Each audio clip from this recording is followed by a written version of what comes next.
India's Code on Wages 2019 ensures minimum wages, timely payment, gender equal pay, and annual bonuses for all employees. India's Code on Wages 2019 unifies 4 laws on wages and bonuses. It bans gender discrimination in pay for equal work. The central government sets a floor wage that no state may undercut, while states fix minimum wages by skill and region, reviewed every 5 years. Wages are paid by cash, check, or bank transfer, daily, weekly, fortnightly, or monthly, and within 2 working days of dismissal. Deductions are capped at 50% of wages.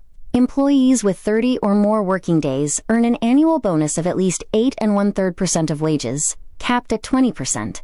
Advisory boards, with 1/3 women members guide wage policy. Inspector-cum facilitators promote compliance before imposing penalties, which include fines up to 1 lakh rupees or imprisonment for repeat violations. The 2019 Code on Wages replaces decades of fragmented labor regulations with a single, unified statutory framework. Section 69 specifically repeals 4 landmark acts: the Payment of Wages Act, 1936, the Minimum Wages Act, 1948, the Payment of Bonus Act, 1965, and the Equal Remuneration Act, 1976. Almost a century of independent labor laws has been compressed into this single consolidated document. Previously, wage protections were restricted to specific scheduled employments. The new code removes this barrier, universalizing wage mandates to cover every employee across every sector of the Indian economy. To understand the immediate corporate liabilities created by this overhaul, we have to decode 3 specific pillars: the strict mathematical definition of wages, the dual-tier minimum wage architecture, and the shift to algorithmic enforcement. Mastering this unified code is no longer an optional update. It is the new statutory baseline for every payroll and financial structure operating in India. The entire compliance structure rests on Section 2Y, which redefines exactly what components of compensation constitute an employee's wage. The core of wages is limited to basic pay, dearness allowance, and retaining allowance. Allowances like house rent and conveyance sit on top, but Section 2Y introduces a 50% ceiling. Any excess allowances are legally reclassified and added back into the core wage block. Furthermore, if an employee receives remuneration in kind, the value of that benefit, up to 15% of the total payable wages, is also factored directly into this total wage calculation.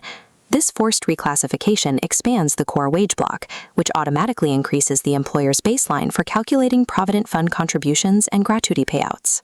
This mechanism restricts legacy salary packaging strategies designed to artificially depress basic pay.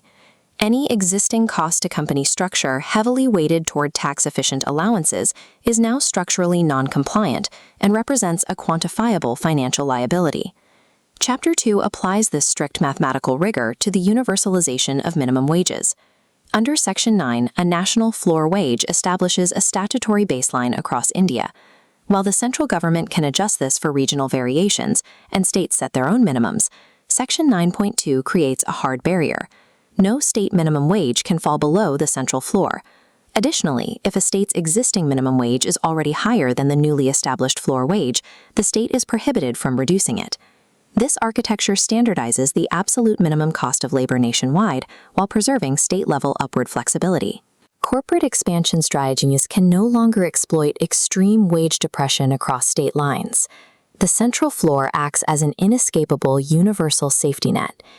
Chapter 4 removes bonus payments from the realm of discretionary HR policy and ties them to a strict statutory formula. An establishment's gross profits flow into a reservoir. Under Section 34, prior charges like depreciation and direct taxes are deducted. The remainder forms the available surplus. Finally, exactly 67% of this surplus drops through a statutory filter to become the allocable surplus. From this pool, the employer must pay an annual minimum bonus of 8.33% of wages, or 100 rupees, whichever is higher. This payout is mandatory even if the establishment has no allocable surplus for that year. Conversely, if the surplus is significant, the maximum payout is capped. Employers are bound to pay up to a maximum of 20% of the employee's wages. Section 36 provides a set-on and set-off mechanism, allowing employers to carry forward any excess or deficiency in the allocatable surplus for up to 4 accounting years. Corporate bonus structures are now mathematical derivations that must perfectly align with public gross profit filings, removing internal corporate ambiguity. To enforce these formulas, the code dismantles the localized manual labor inspections of the past, the traditional inspector-raj system.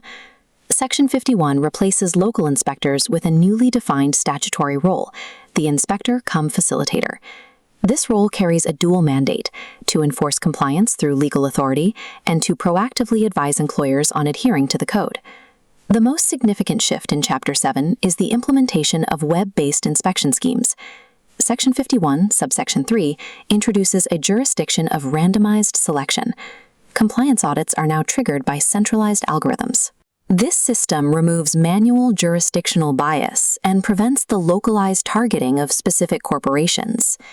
If an establishment uploads a cost-to-company structure where excluded allowances violate the 50% cap, the system flags the anomaly and automatically triggers an inspection.